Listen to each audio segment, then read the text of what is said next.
Alors aujourd'hui, nous allons parler un peu plus en profondeur des hypothèses et de la façon dont nous savons vraiment si deux choses sont liées. Alors, nous commençons avec la question, c'est quoi une théorie? Alors, une théorie, c'est un ensemble d'intégrité d'explications dans des mondes politiques et sociaux. Nous examinons souvent les relations entre deux concepts. En sciences politiques, nous nous intéressons aussi aux théories que nous pouvons tester. Cela implique souvent de déterminer si une chose, le variable indépendant, provoque ou cause une autre chose qui est le variable dépendant.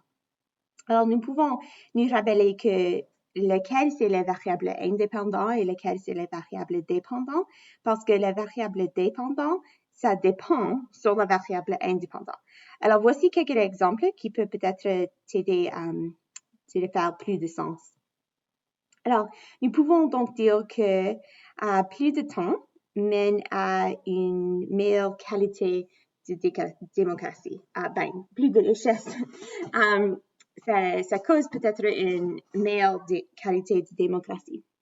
Alors, dans ce cas, la qualité de la démocratie dépend sur la richesse d'un pays. Dans le deuxième exemple, nous voyons que la représentation proportionnelle, alors le système électoral, ça peut-être sa cause, ou il y a au moins un lien avec la participation électorale plus haut. Je vais juste changer participation. Voilà. Alors, dans ce cas, le niveau de participation des électeurs, ça dépend sur le système électoral. Et un dernier exemple, on peut dire peut-être que plus de dons politiques vous donnent une meilleure chance à gagner un siège au Parlement. Et dans ce cas, c'est gagner un siège, nous prévoyons, dépend au moins un parti sur l'argent que vous collectez pour votre campagne. Alors, nous allons parler au dernier cours des hypothèses qui sont des prédictions au sujet de la relation entre deux concepts. Alors, cela aide d'utiliser la phrase suivante pour écrire une hypothèse. C'est juste ici. Tu peux juste comme remplir les parties qui n'ont aucun mot. Je prévois quelle variable indépendant. Ça est plus élevé, plus faible, par exemple. Ça conduira ou ça causera la variable dépendant d'être meilleur, d'être plus élevé, plus faible, etc. Et vous devrez juste enlever « je prévois que » et vous avez votre hypothèse. Alors, il y a 4 façons dont nous pouvons évaluer notre hypothèse selon les principes. Alors, je vais donner l'exemple entre la connaissance et le soutien d'une proposition de réforme électorale que nous avons utilisé la dernière classe. Alors, j'ai prédit que meilleure connaissance d'une proposition de réforme électorale incitera les électeurs à être plus favorables sur cette proposition de réforme électorale. Alors, nous pouvons évaluer notre hypothèse selon les principes. Alors, le premier, c'est elle annonce une relation entre deux variables. Alors ici, nous examinons donc la relation entre la connaissance et le soutien à une proposition de réforme électorale. Le deuxième, ici, c'est qu'elle indique une comparaison entre les valeurs des variables indépendantes. Alors, la variable indépendante peut varier. C'est une variable. Ainsi, par exemple, les niveaux de connaissance peuvent être plus ou moins élevés. Le troisième, c'est elle indique la direction de la relation, si c'est possible. Alors, nous suggérons une direction. Dans notre cas, c'est que les personnes qui ont une meilleure compétence, qui sait plus à propos d'un système électoral, va avoir des opinions plus favorables, et c'est non l'inverse.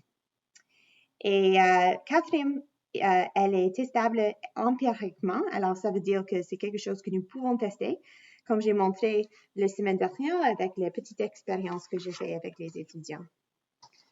Alors, maintenant, on a une petite activité où on peut écrire les hypothèses pour les relations suivantes. Ensuite, on peut les évaluer selon les principes ci-dessus. Je ne vais pas l'écrire, mais toi, il faut que tu l'écris sur votre feuille. Alors, voici mes réponses. Alors, il y a une relation, le premier, c'est entre le sexe et le soutien aux politiques de garde d'enfants libres. Alors, peut-être mon hypothèse, je prédis que les femmes seront plus susceptibles d'appuyer la garde d'enfants gratuits. Okay. Je fais cette hypothèse parce que je sais que la garde des enfants, souvent, c'est plus l'emploi de la mère. Alors, peut-être les femmes seront plus, qui s'intéressent plus de la garde d'enfants libre s'ils font la garde d'enfants à la maison. Alors, nous revenons à nos principes. Alors, premièrement, il existe une relation, c'est une relation entre les femmes et le soutien à la garde d'enfants gratuit ou les politiques du garde d'enfants gratuit ou libre. Le deuxième, il existe des différentes valeurs de variables indépendantes. Oui. Dans ce cas, c'est le sexe. Donc, ça peut être une relation entre seulement, ça peut être une variable avec seulement deux valeurs. Ici, c'est les hommes ou les femmes. Alors, mais il faut seulement juste avoir au moins deux options pour la variable indépendante. S'il y a 2, 3, 4, 5, 6, 100, c'est tout d'accord. Le troisième, elle indique la direction de la relation, si c'est possible. Maintenant, je pense que le sexe aura un impact sur les opinions, pas l'inverse. Puis, dernièrement, c'est quelque chose que nous pouvons tester. Alors, peut-être je peux demander à un groupe de personnes qu'est-ce qu'ils pensent à propos des politiques de garde d'enfants libre ou garde d'enfants gratuit. Puis, je peux voir les moyennes, je comparerai les moyennes des hommes et les moyennes des femmes. Alors, ça c'est un exemple.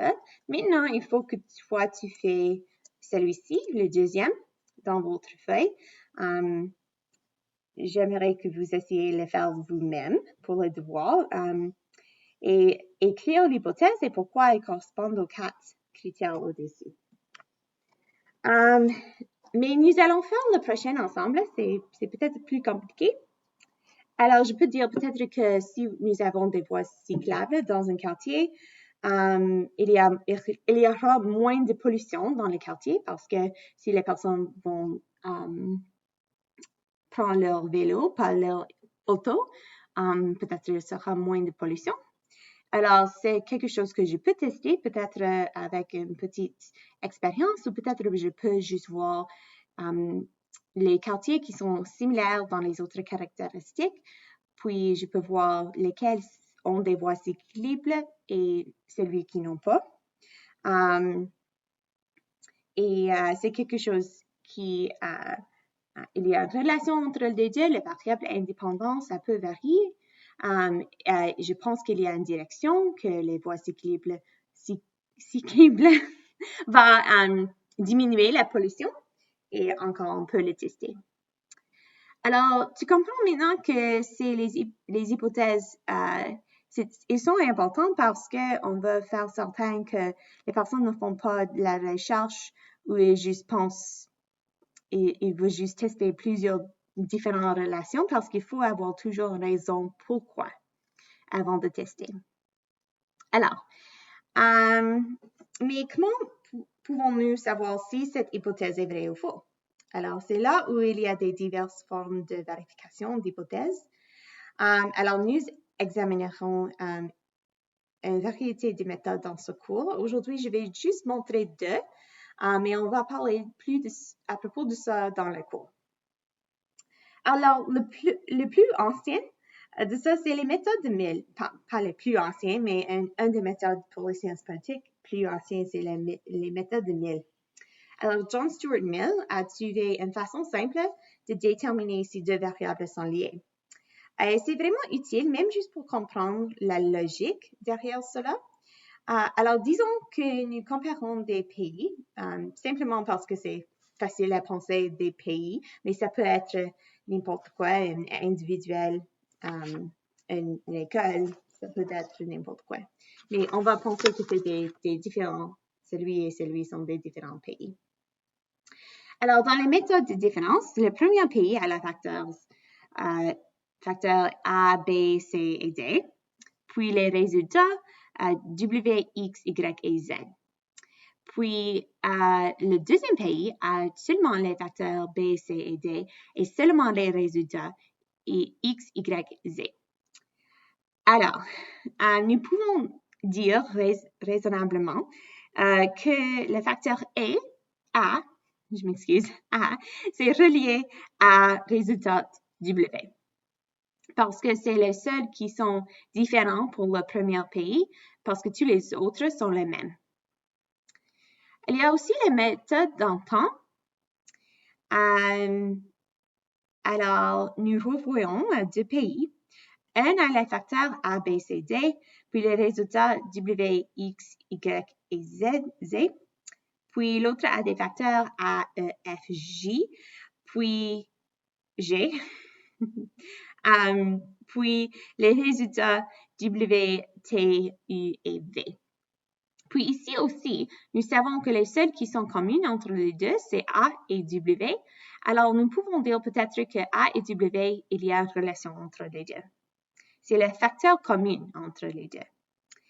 Mais notez ici que nous ne pouvons pas dire qu'une variable cause l'autre variable.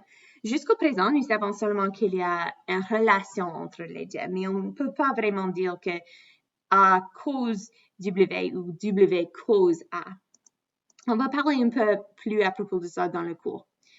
Alors, voici un exemple peut-être un peu plus simple parce que ça utilise vraiment des facteurs et des résultats.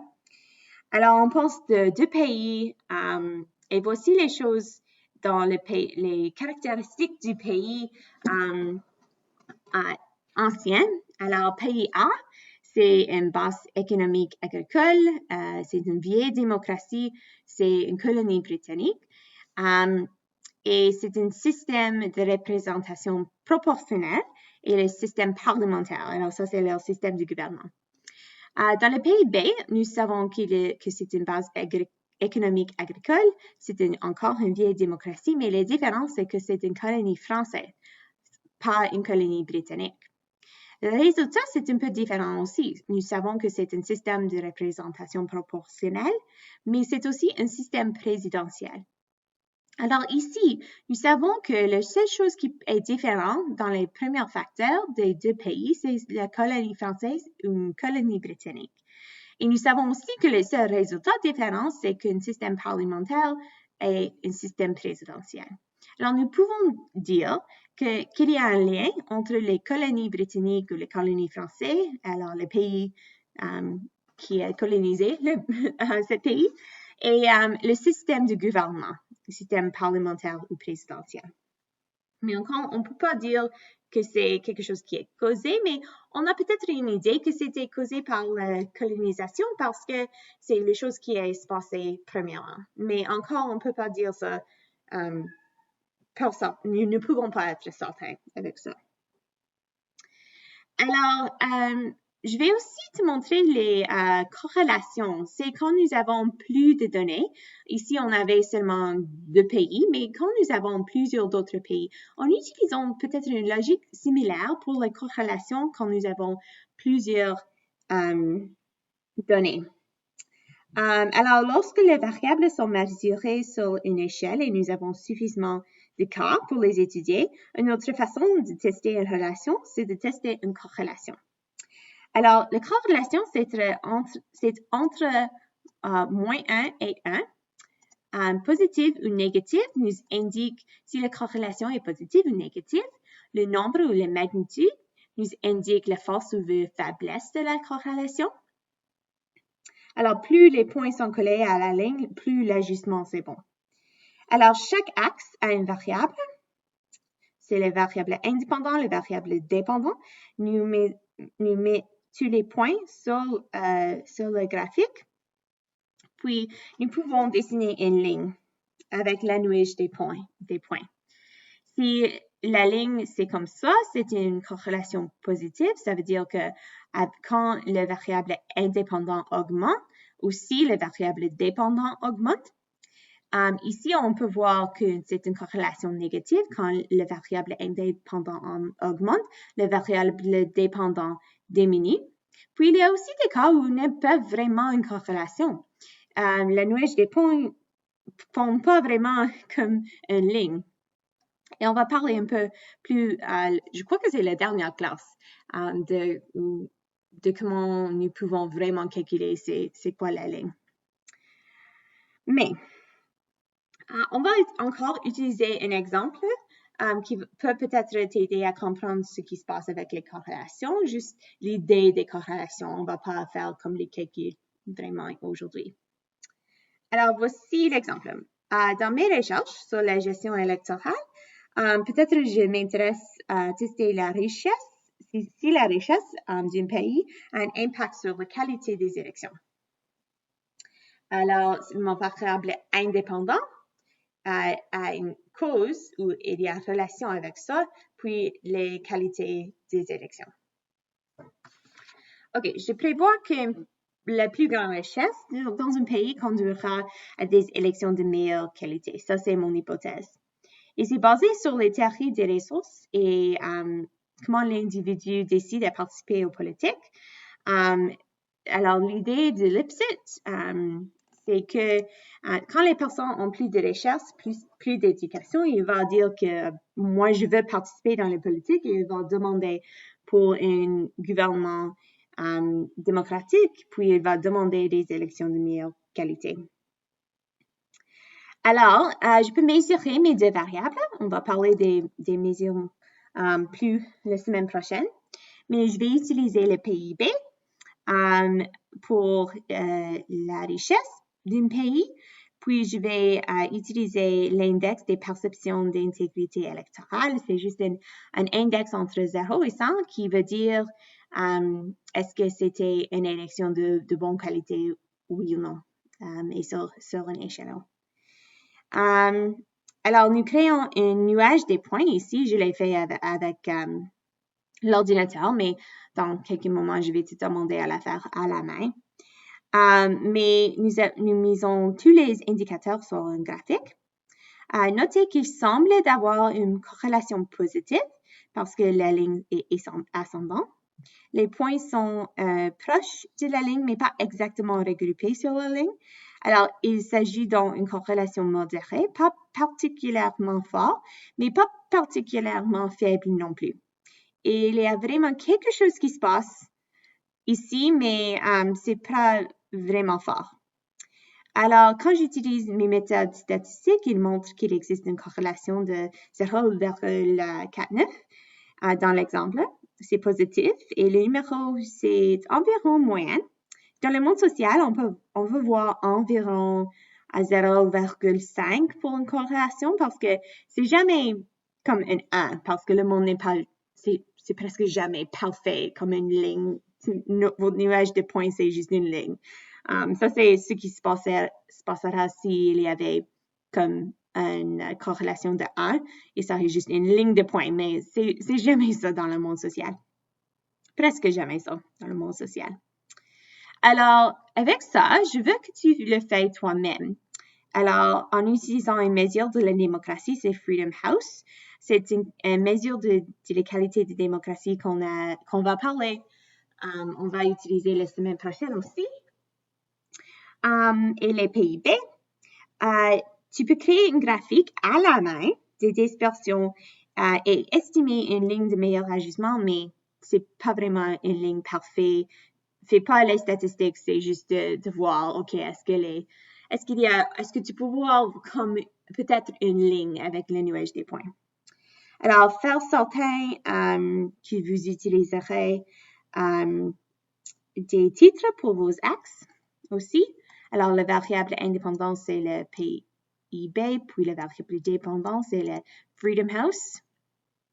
Et nous avons seulement 12 pays, mais dans la réalité, si on utiliserait tous les pays du monde, mais c'est juste pour maintenant, pour votre travail. On va utiliser seulement 12. D'autres choses, oui, c'est juste, nous apprenons plus tard la façon de déterminer cela plus précisément, mais pour le moment, juste fais une estimation. Et tu peux le faire ici, tu peux prendre une photo, tu peux télécharger ça ou le mettre sur votre feuille. Mais je veux que tu le fasses à la main pour le moment. Et je veux aussi que tu répondes aux questions ici. Est-ce qu'il y a une corrélation? Est-ce que c'est positif ou négatif, fort ou faible? Puis, est-ce qu'il y a d'autres facteurs peut-être que tu penses va influencer ce résultat? Et on va parler un peu plus de ça dans les parties 4 et 5. Alors, juste attends un moment, peut-être avant que tu répondes à cette dernière question. Alors, on va continuer. Le monde est complexe. Il y a voici quelques graphiques sur la corrélation. Alors, que pensez-vous qui se passe ici? Si nous étions dans la classe, nous pouvons peut-être discuter, mais je vais te donner peut-être mes réponses de ce que moi je pense se passe avec ce graphique. Alors, le premier peut-être un exemple d'un graphique où deux choses sont liées, mais c'est pas vraiment une question importante. Il existe des relations nombreuses dans le monde social, mais pas toutes les relations font du sens, vraiment. Certaines choses juste se passent par hasard. Et je pense que cet exemple, c'est juste quelque chose qui est relié par hasard. Alors, ça, c'est pourquoi c'est important d'avoir une hypothèse claire et des raisons pour lesquelles tu penses que deux choses sont liées avant de commencer à tester. Parce que sinon, peut-être vous trouverez quelque chose, mais c'est pas vraiment quelque chose important, c'est juste quelque chose qui est lié par hasard. Dans cette deuxième image, il passe quelque chose d'autre. On dit que les ventes sur eBay et les ventes du vendredi noir sont probablement liées aux pratiques des consommateurs. Alors, les personnes vont acheter plus de choses sur eBay et peut-être ça ils font leur achat sur le Black Friday, le vendredi noir.